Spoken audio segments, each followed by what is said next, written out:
जय हिंद दोस्तों।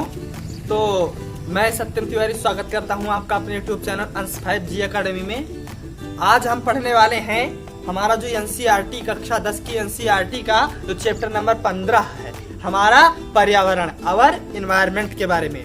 तो अगर आपने अभी तक हमारे पिछले चैप्टर्स की वीडियो को नहीं देखा है तो सबसे पहले हम डिस्क्रिप्शन में उसकी लिंक दे रहे हैं, आप लोग उसको वॉच करिए। और अगर आपको वीडियो मेरी समझ में आ रही हो तो कृपया मेरे चैनल को यार सब्सक्राइब कर दो, ताकि मैं आप लोगों के लिए आगे की वीडियो बनाने के लिए मोटिव होता रहूं। तो आइए हम शुरू करते हैं अपनी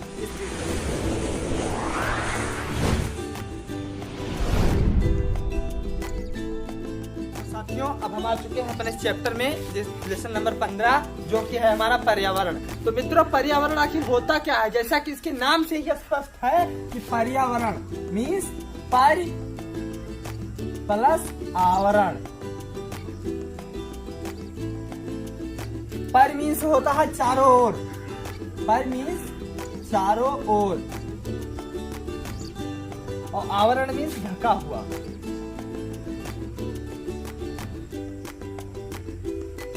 तो हमारे चारों ओर हम जितनी भी चीजें देखती हैं, जितनी भी चीजें फैली हुई हैं, वो सभी हमारे क्या है? प्लस आवरण मीन्स पर्यावरण है। वो सारी चीजें पर्यावरण जो हमारे चारों ओर इकट्ठा मतलब दिखती हैं। जैसे हमारे पेड़ पौधे, हमारे घर, हमारे जीव जंतु, हमारे जंगल, हमारे वन, हमारी नदी, हमारे पहाड़ वगैरह वगैरह, हमारा सूर्य, हमारा आकाश, हमारे ग्रह, हमारे नक्षत्र, हमारा अंतरिक्ष, मतलब जितनी भी चीजें हम हमारे चारों ओर देखते हैं वह सभी क्या है? पर्यावरण है। वह सभी क्या है? एनवायरनमेंट है। तो दोस्तों, अब हम बात कर लेते हैं इसमें कुछ, इस चैप्टर में आगे की जो कुछ बातें हैं, वो आहार श्रृंखला जाल आखिर क्या होता है। एनसीईआरटी का जो अगला चैप्टर अगला टॉपिक है वो आहार श्रृंखला जाल है। तो यह क्या होता है? जैसा कि मित्रों हम जानते हैं कि मनुष्य क्या खाता है? अनाज खाता है। अनाज धरती से पैदा होता है। धरती जो है वह सूर्य से एनर्जी लेती है और सूर्य से प्रकाश संश्लेषण द्वारा भोजन बनाकर हमारे जो अनाज उगते हैं, चावल दाल रोटी हम लोग खाते हैं। तो जो वह अनाज उगे वह हो जाते हैं उत्पादक हो जाते हैं। मीन्स वह जो है हम लोगों को पालते हैं, उन्हीं की मदद से हम लोग जीवित रहते हैं। अब हम लोग भोजन खाए ना, वो दाना वगैरह खाए। फिर अब जो कीड़े मकोड़े होते हैं, कीड़े मकोड़े, उनको कौन खाए? मेढक खाए, मछलियां खाए। अब मेढक और मछलियों को कौन खाता है? सांप खाता है। सांप को कौन खाता है? पक्षी, मतलब जो बाज होता है, चील कौवा, कुछ वो सांप को खा जाते हैं। इनको कौन खा जाता है? चील कौवा, मजूर को। इनको कौन खाएगा? शेर, बाघ, चीते वगैरह खा जाएंगे। फिर बाघ और चीते को मरने के बाद कौन खा जाता है? फिर कीड़े मकोड़े, कुत्ते वगैरह सब खा जाते हैं इनको। तो मीन्स मतलब एक से लेकर अंत तक, मतलब ये कहीं ना कहीं एक दूसरे से इंटरसेक्ट एक पॉइंट बना रहे हैं। जैसे कि हम इसको एग्जांपल से समझते हैं। जैसे कीड़े जो होते हैं, कीड़े को कौन खाएगा? मेढक खाएंगे। एक एक लेकर चलते हैं। मेढक को कौन खाएगा? सर्प खाएंगे। सांप खाएंगे। मेढक को सर्प खाएंगे। सर्प को कौन खाएगा? मयूर खाएगा। मयूर। और मयूर को कौन खाता है? मयूर को खाएगा शेर। और शेर को कौन खाएगा? शेर को आदमी खा जाते हैं आजकल, तो उनको पकड़ लेंगे, मार के खा जाएंगे आदमी लोग। तो आदमी और कहीं ना कहीं मनुष्यों को भी, जीव जंतुओं को कौन खाएंगे? शेर खाएंगे। जीवों को कौन खाएंगे? शेर खाएंगे। अब फिर शेर वगैरह को मरने के बाद इनको कौन खाते हैं? फिर इनको कीड़े खा लेते हैं। तो शेर बाघ चीते सब मर जाते हैं, तो इनको कौन खाएंगे? कीड़े खाएंगे। तो कहीं ना कहीं एक दूसरे से खाने में इंटरसेक्ट, एक दूसरे को मतलब एक दूसरे से जुड़े हुए हैं। तो जो हमारे जो कीड़े मकोड़े क्या खाते हैं? घास फूस खाते हैं। कीड़े मकोड़े क्या खाएंगे? घास फूस खाएंगे।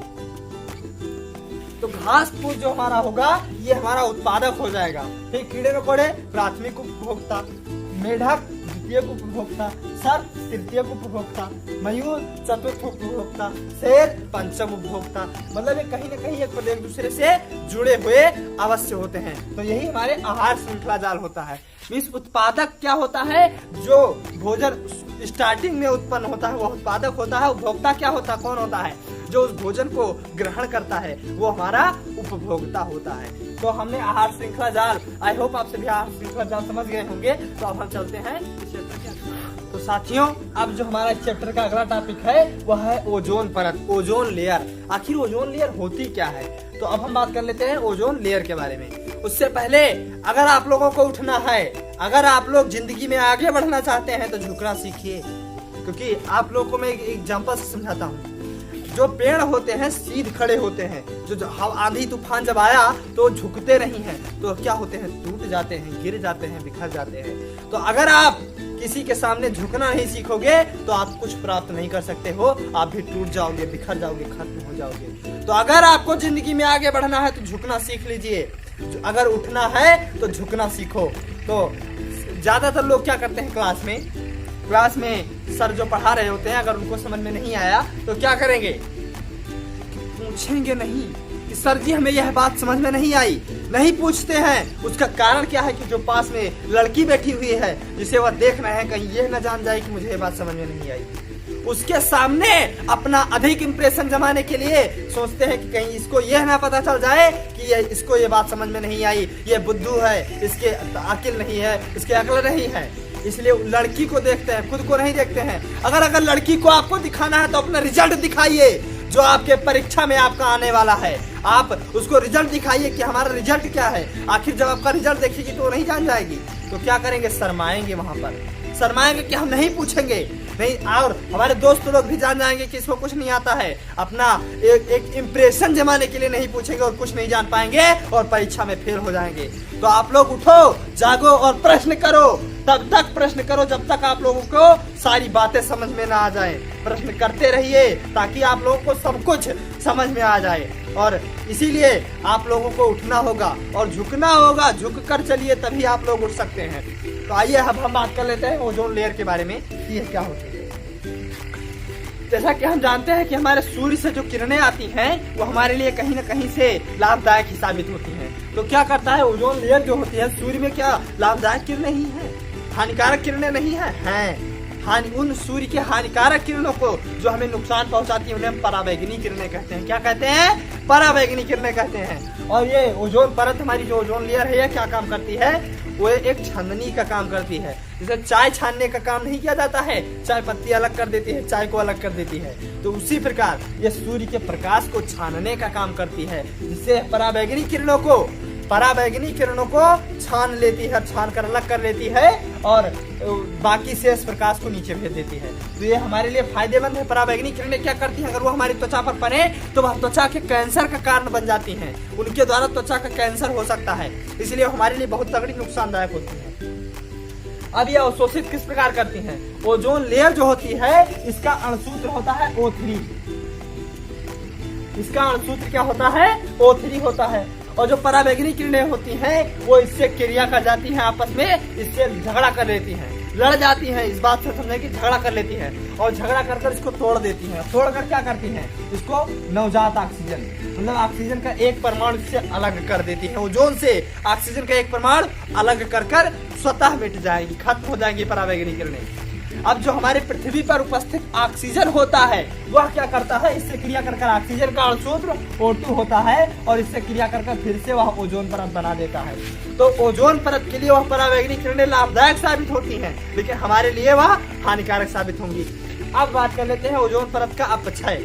ओजोन परत है क्या, हम जान गए कि हमारे पर्यावरण में, हमारे पृथ्वी के चारों तरफ एक परत है जिसे हम ओजोन लेयर कहते हैं, जो हमारी पराबैंगनी किरणों से रक्षा करती है, जिसका अणुसूत्र O3 होता है। पराबैंगनी किरणें कहाँ जाती है, O3 से O को अलग कर देती है और फिर हमारे पर्यावरण का ऑक्सीजन मिलकर उसे फिर ओजोन बना देता है।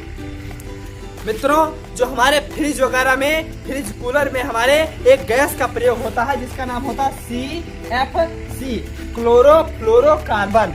यह गैस क्या करती है, इसी गैस की उपस्थिति में हमारे फ्रिज में सारे सामान जो होते हैं, बोतल वगैरह, पानी वगैरह ठंड होते हैं। तो यह जो गैस होती है ये हमारे ओजोन परत को पतला करती जाती है, मतलब अपक्षय करती है, उससे क्रिया कर उसको नष्ट करती है। जिस प्रकार पराबैंगनी किरणों को ओजोन से क्रिया करके पराबैंगनी किरणें नष्ट होती हैं, उसी प्रकार इस गैस से क्रिया कर हमारी ओजोन परत नष्ट होती है। तो हमारी ओजोन परत जब नष्ट हो रही तो इसमें ब्लैक होल हो जाते हैं, छेद हो जाते हैं ओजोन परत में, जिससे पराबैंगनी किरणें सीधे हमारे त्वचा तक आ जाती हैं, जो हमें नुकसान करती हैं। तो पराबैंगनी किरणों का अपक्षय होना हमारे लिए नुकसानदायक होता है, इसलिए हमें अपने पर्यावरण की रक्षा करनी चाहिए। किस प्रकार, CFC की जगह, क्लोरोफ्लोरोकार्बन की जगह में फ्रिज में किसी दूसरी गैस का उपयोग करना चाहिए और ज्यादा से ज्यादा पेड़ पौधे लगाने चाहिए, ताकि जो ऑक्सीजन हो उससे ऑक्सीजन नवजात ऑक्सीजन से मिलकर, ऑक्सीजन के एक परमाणु से मिलकर O3 बनाता रहे परमानेंट, जो हमारे परावैज्ञानिक किरणों से रक्षा करती रहेंगी। तो यही कुछ कारण है जिनसे हमें पर्यावरण को अपने सुरक्षित रखना चाहिए और उसको ओजोन परत जो है मेंटेन। साथियों, अब जो हमारा चैप्टर का अगला टॉपिक है कचरा प्रबंधन। मीन्स जो हमारे वेस्ट मटेरियल्स होते हैं उनको हम किस प्रकार से फेंकें, क्या करें, उनका क्या करें। तो वेस्ट मटेरियल हमारे कई प्रकार के होते हैं, जैसा कि हम एक एग्जांपल लेकर चलते हैं। हम जो खाना खाते हैं उनको हमारे पेट में पचाने के लिए कुछ जीवाणु, कुछ चीजों की आवश्यकता होती है जिन्हें एंजाइम कहते हैं। वो क्या करते हैं, हमारे जो द्वारा खाए गए खाना को पचा देते हैं और उस खाने से हमें ऊर्जा मिल जाती है और हमें कार्य करने की क्षमता आ जाती है। अब यदि हम कोयला खा लें तो वो एंजाइम जो होंगे वह कोयले को नहीं पचा पाएंगे और हमें ऊर्जा नहीं मिलेगी। तो इस प्रकार हमारे कार्य करने की क्षमता खत्म हो जाएगी। तो ऐसे ही वेस्ट मटेरियल कुछ ऐसे पदार्थ होते हैं जिनको प्रकृति नाश नहीं कर सकती है, वो दीर्घकालिक तक प्रकृति में उपलब्ध रहते हैं और पर्यावरण को हमारे नुकसान पहुंचाते रहते हैं। तो किस प्रकार से देखिए, जैसे हम कोई सामान लाते हैं अपने घर में, कोई सामान लाए, पॉलीथीन में लेकर आए, तो उस पॉलीथीन बैग को आप फेंकिए ना, आप उस पॉलीथीन बैग को रखे रहिए और उसको दोबारा किसी सामान लाने या ले जाने में इस्तेमाल कीजिए। किसी बोतल में हम कोई चीज लाए, प्लास्टिक की बोतल में कोई चीज लेकर आए, उसको भी आप मत फेंकिए, उसको आप अपने रसोई घर में चीनी वगैरह, चाय पत्ती वगैरह रखने के लिए इस्तेमाल करिए। तो इस प्रकार हम कचरा प्रबंधन और हमारे जो अगर फिर भी ये वेस्ट है तो इसको हम कबाड़ी वाले को ही दें ताकि उसका रिसाइकलिंग हो सके। कचरे के प्रबंधन के लिए कई व्यवस्थाएं की गई है, हमारे गवर्नमेंट आजकल कई स्कीम चला रही है, जैसे रिसाइकलिंग हुआ, मतलब कई प्रोसेस उसके लिए हैं। अब उसकी बात हम यहाँ नहीं कर रहे हैं क्योंकि है नहीं हमारे सिलेबस में। तो क्या करें, कचरे को हम अच्छी जगह या फिर हम गड्ढे खोद कर जमीन में उसको वहां गाड़े, एक जगह पर कूड़ा लगाए, उसको कूड़ा लगाकर उसको अपने खेत में डालें। मतलब कूड़ा जब वो सड़ जाए पूर्ण रूप से, मतलब कुछ पदार्थ जो नहीं सड़ते हैं उनको तो हम इधर उधर न फेंकें, उनको हम कबाड़ी वाले को ही दें ताकि उसका सही उपयोग जो हमारी गवर्नमेंट कर सके। और जो कुछ पदार्थ सड़ जाते हैं उनको हम इकट्ठा रखें, वो सड़ने के बाद हमारी खाद बन जाती है, उर्वरक बन जाते हैं और उर्वरकों का उपयोग हम अपने खेत में कर लें, अपने फील्ड में कर लें, जिससे हमारी फसलें जो होंगी वह अच्छी होंगी। तो कचरा का प्रबंधन एक महत्वपूर्ण बात है कि कचरा को कहाँ फेंके, वेस्ट मटेरियल को इधर उधर नहीं फेंकना चाहिए।